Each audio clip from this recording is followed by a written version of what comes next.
Alright. Welcome back, everybody, to DIY DieCast. My name is Joe, and this is the Hot Wheels and DieCast Collector Show with Joe, episode number 12. Alright, if you're new to finding my channel, and this is the first time you're ever watching, just because this is episode 12 of this show, doesn't mean I only have 12 episodes. So currently I have 150 videos to date at the time that you are watching this right now, for you to go back and check out my channel. Lots of great shorts, customizations, variety shows, just all kinds of great diecast content for you to watch. Currently up to 150 shows. Alright, so think about subscribing so you can be notified every time a new show comes out. And today is going to be a variety show. And last week was kind of a variety show too. I do the Hot Wheels Diecast Collector Show with Joe once a week. That's kind of a new thing. This is episode 12, of course, as I mentioned. But last week was kind of a variety show, and I was kind of all over the place. Usually on the show, I try to pick like one body style of car and just focus the whole show around it. And I got a lot of the same car. And last week was a lot of fun mixing things up, so I decided to do it again. This week, I've decided, I picked out some variations, okay? So it's the same car, but just a couple different variations. Got a couple of classic 60s Ford pickup trucks here that you don't want to miss. We're going to open them up and get them out of the package. One is from Johnny Lightning, one is from Hot Wheels. Two premiums here, vintage premiums. Very, very special cars. 49 Mercuries at that. And you won't want to miss those. Got two variations of Hot Wheels of the same car. A little known car, I think, and I want your opinion on those. Also have some customized derby cars. If you've got some diecast that's worn out and you were just about to throw it away, stop it. Don't do that. You can make some great things out of your worn out, well played with, high mileage diecast. And this is a great example of what you can do. We'll get into that as well. And then last but not least, got one other thing too besides this. But stopped by a yard sale this week. Picked up a great random mixture of stuff in here. Very cool random stuff in there. We'll check that out. And now, last but not least, okay, got a NASCAR item here. I won't tell you exactly what it is. We'll get into it, but I got a lot of comments in my feedback, and some people have said that I've been really harsh on NASCAR diecast.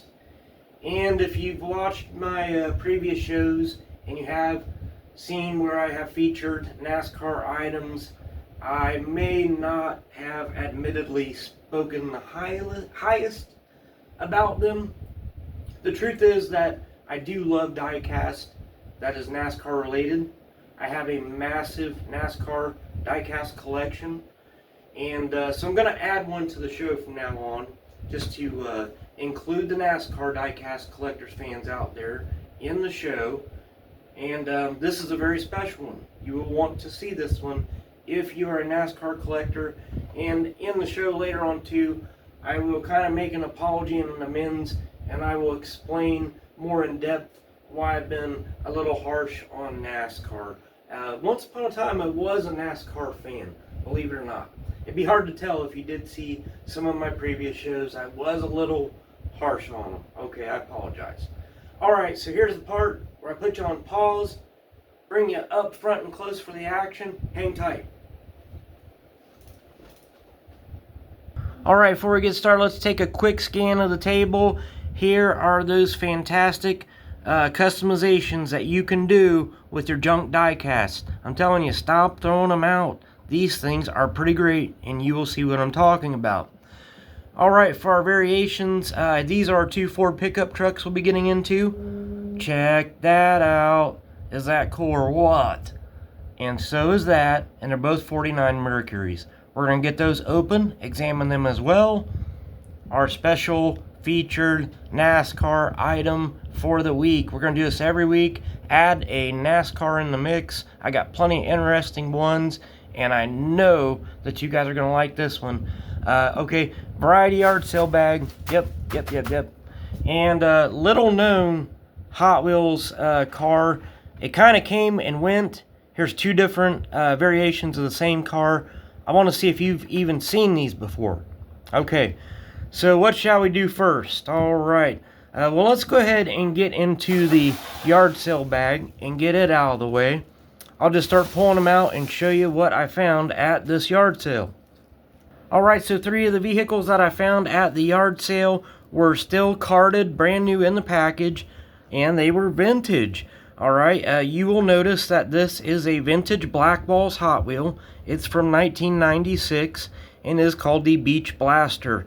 And in my opinion, it says coolest to collect right up here, but golly, dang, is that awful. I'm sorry. Do you agree with me or not? Maybe you like this.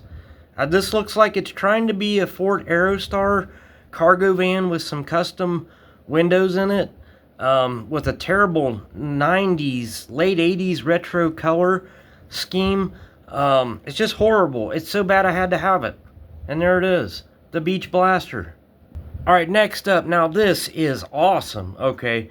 This is really great. This is another 1996 release. It is the Heat Fleet series. Check out that flat front cab over tow truck. It's a heavy service tow truck. Man, is that awesome. Check out those flames. Very, very cool. Still in the package, vintage. Now, I was so excited to find this one in the package and brand new, minty fresh, because I actually have a lot of these, okay? And every other one that I have, they're well beaten up, scratched up, well played with, high mileage examples. And for me to find a brand new one in the package was just so awesome. And so an example of the kind that I have, you know, this one is, the tampos are getting kind of worn on it. And that's the kind of these that I have, okay? And that one's not in too bad a shape, but, and that's a Black Balls vintage too. But, man, to find a brand new one in the package, totally sweet. Alright, and they had another heavy truck at the yard sale. They're still carded. Vintage Matchbox still in the package. Check out that, looks like a Chevelle on there, I think. Totally cool. Flat front, classic Volvo Matchbox casting. Came in lots of different variations. These were a lot of different delivery trucks in other variations. And, yep, still in the package. Love it. Had to have it. Alright, here's a loose one that I picked up. And this one was 50 cents, and it was so cool. It's one of those Dodge wheel standers. I have three other different variations of this. I have the Chuck Wagon, the Doug's Headers one, and another one. I can't remember the name, but there's another one that I picked up for 50 cents, and it is in pretty good condition. All the rubber tires are there. Fantastic. And those carded ones, those three that we looked at previously, I only paid $1 a piece for those vintage ones, so really good deals there. Alright, do you recognize this one? It is Montezuma. It's that classic lowrider Hot Wheels Monte Carlo G-body style. This is the second one now that I have of the Montezuma, and if I find another one, I'll buy it. One of my favorite all-time Hot Wheels. I love it. Now I've got one I can customize and one I can keep original. Alright, you Tomica collectors out there, I found this totally roached out Tomica vintage Chevy van. How cool is that? I absolutely love the wear on this. I love the patina on this Chevy van. It's going to look great with a wheel swap. The wheels are totally roached out in the front. Look, it's a lowrider. It's trying to do a three-wheel motion there. You see? I mean, they are... So these wheels got to go, but man, just a simple wheel swap on this, and it just has the perfect patina for a nice old Chevy beater van as far as I'm concerned, and a great vintage collectible from Tomica. Alright, and for 50 cents I pick up this very well played with vintage. It's an off-brand. There's no name on the bottom. It's been in the sandbox, you can tell. It's a little wore out, but mostly all the decals are still there. But it's a vintage Firebird. I mean, why would you not pick that up? Any variation of the Firebird, especially the Camaro with this body style, I'll pick them all up all day long. New York City is what it says, and then it says Hollywood above the wheel on the rear quarter panel. I thought Hollywood was in California. Anyway, it's still cool. Oh, let me know in the comments if you know what brand this is. It just doesn't say.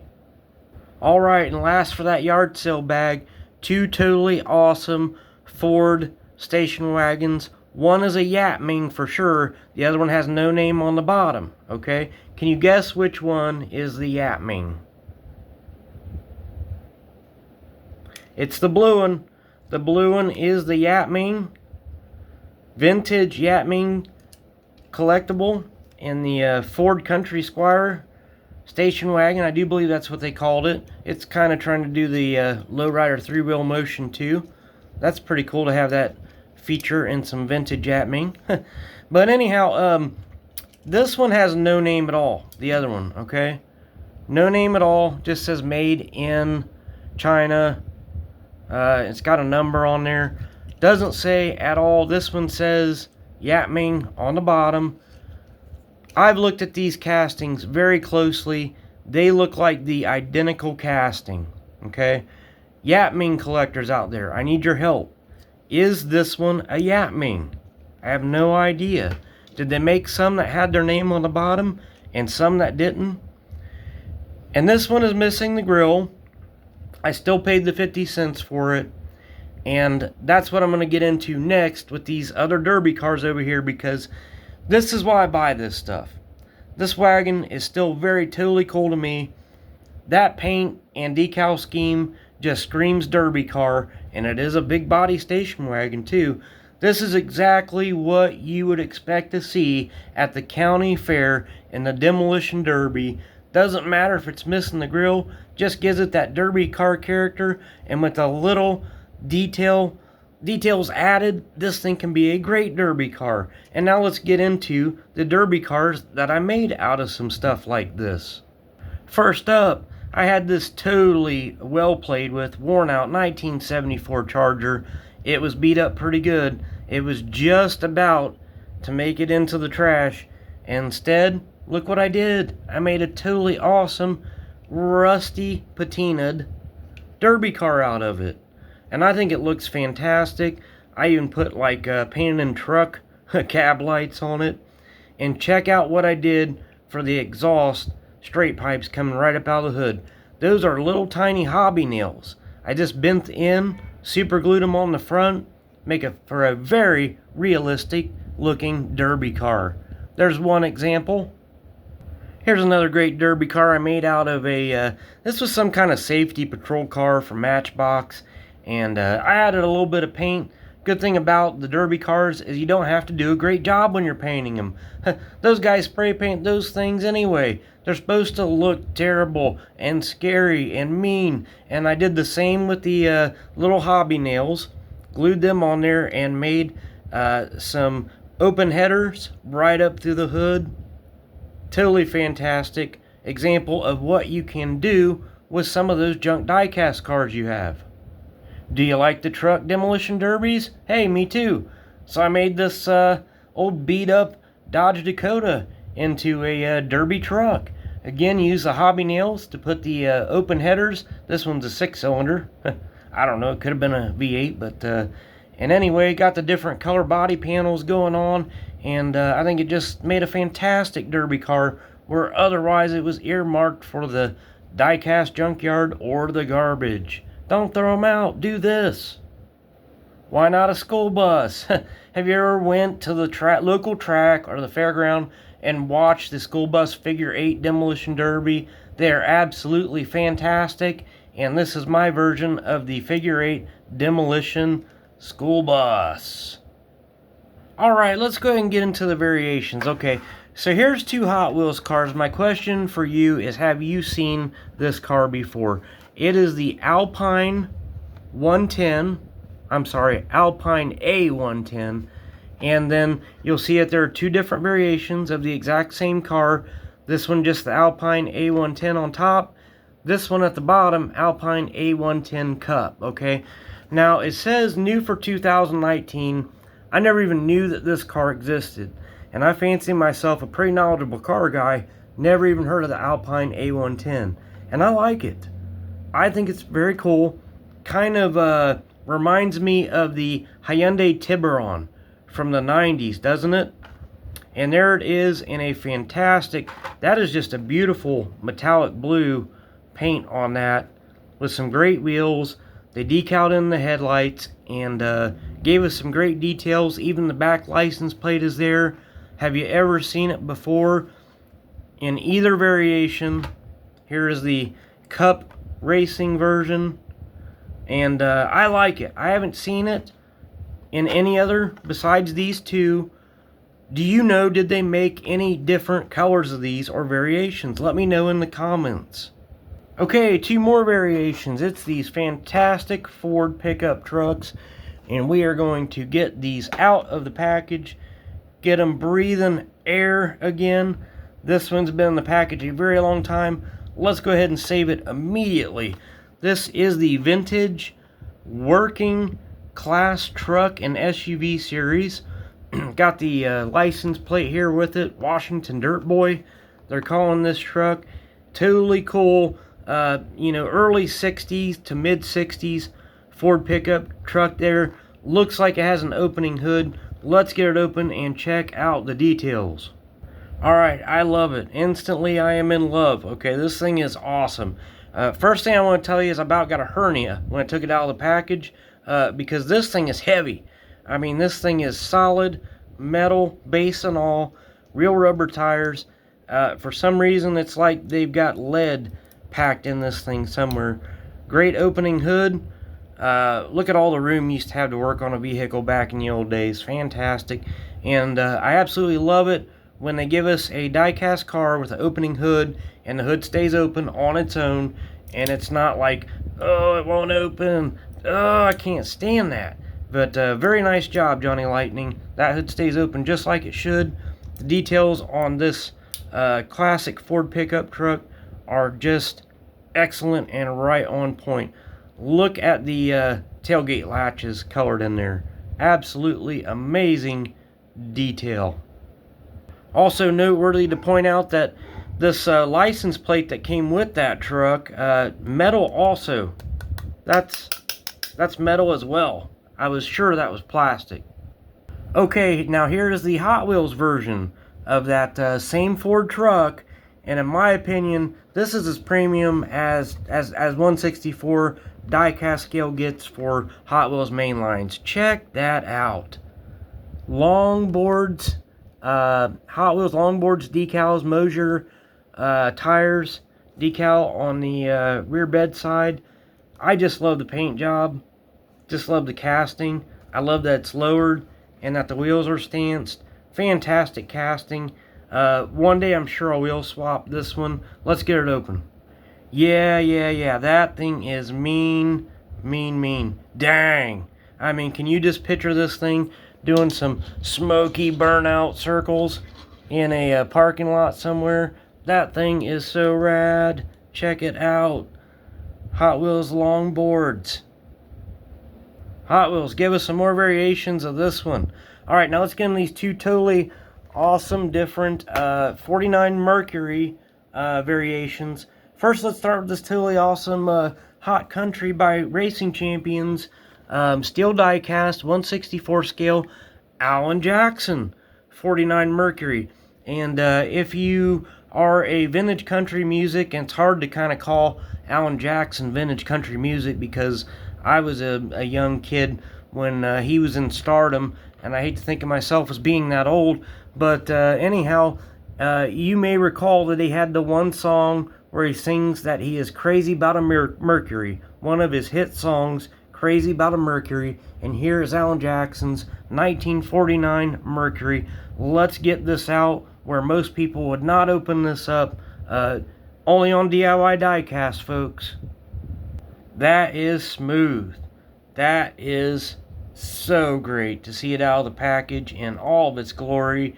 The great Alan Jackson signature decal on the top, the Hot Country series decal on the trunk lid, painted in tail lights, chromed out bumpers, And of course the side mirrors and the door handles wouldn't be there because this is a totally customized, chopped top and shaved custom 49 Mercury. Real rubber tires, and another feature, it's a black car. It's kind of hard to see, and you wouldn't know unless you got it out of the package, that this has an opening hood, and you can see that fantastically detailed engine inside. Great example of the 49 Mercury, and this is also a limited edition, one of 9,999 ever made. Okay, now this one will make me feel a little bit younger because this one is way before my time. It's likely way before your time even too. This is the James Dean 49 Mercury. And James Dean, big movie star in the 50s, early 60s. Most of us would not remember his movies, but he had some great ones and some great car movies. If you're a car enthusiast and you like those old classic car movies, definitely go back and check out some James Dean classic movies in your spare time. Let's get this one out and check out the details. There it is. Yeah, another way I like to kind of describe James Dean is, I think he was the original Fonzie. You know, if you remember Fonzie from the Happy Days, James Dean really reminds me of Fonzie, just a little bit earlier in years. Thought that hood trunk might have opened up. There's a nice clean line there, but it just doesn't. Still very nice details. All the trim painting around the windows. The door handles are on this one. It's not chopped. Fantastic 49 Mercury. We didn't get an opening trunk, but we did get an opening hood. And look at that, it stays open. What do you know? Fantastically detailed green engine in there. Interesting. I'm not sure. You know, I know Ford had some blue engine block. Chevy had some gloss orange. I'm not sure if Mercury had green ones or not. Let me know in the comments if you know. Very period correct style wheels and real rubber tires. Great 49 Mercury. Alright, and for you NASCAR fans, as promised, this is the NASCAR feature of the week. I will do at least one NASCAR feature of the week from now on the DIECAST and Hot Wheels Collector Show with Joe. This one is, check it out. This is Jeff Gordon. You see the name there. I'm not kidding. And it is not a DuPont car. Look at that. Outback Steakhouse. Jeff Gordon car. Very, very early in his career, well before his career with DuPont. If you know Jeff Gordon and you know about his racing career and you picture his race car, you just almost always picture that classic multicolored red and blue DuPont car. He raced it for many, many years, many victories with that car. But here it is early in his career, a 1990 Outback Steakhouse Pontiac Grand Prix. How about that? NASCAR and Jeff Gordon collectors. Alright, now I'll give you my rant on the way out about NASCAR. Alright, and in ending this show, I will explain myself and where I stand on NASCAR and NASCAR collectibles. Okay, so the thing is that for those of you that are a little bit more up there in age like myself, if you grew up in the 80s and 90s, you will know, and you will remember if you collected diecast at that point in time, that NASCAR collectibles of all kinds, all through the 90s especially, were ridiculously priced. I mean, if you were a NASCAR fan, it was hard to build a collection of your favorite NASCAR vehicles because they cost so daggone much. It really was that bad. Cars like this one could have easily fetched $50, $60 if you wanted to get your hands on this one in the 90s, okay? As this is that I hold in my hand right now, you could probably find this on eBay for $5. I don't know, you might find somebody to pay $5 to take it. It's just not what it used to be, NASCAR collectibles, is all that I'm saying. And it's unfortunate. I have a massive collection of NASCAR diecast, and nobody cares about it except for me. And I absolutely love it. and it's absolutely worthless now. Thank God I didn't pay the money that they were asking for these cars in the 90s, because it really was crazy there for that whole decade of the 90s. NASCAR was just, it was blowing up, it was taking off, wildly popular in the 90s. And the diecast hobby reflected it in everything that you wanted to ever collect and buy. All of it that I bought for no more than $1 a piece at yard sales, flea markets, auctions, buying out other collections. If you want to go on eBay and buy a lot of NASCAR diecasts, it'll cost you next to nothing. I mean, you wouldn't even pay $5 a car. If you get on the auctions on eBay and look at them, you get like 100 NASCARs, brand new, still in the package for like 50 bucks. Free shipping. I'm not kidding you. Check it out. But anyhow, I used to be a NASCAR fan.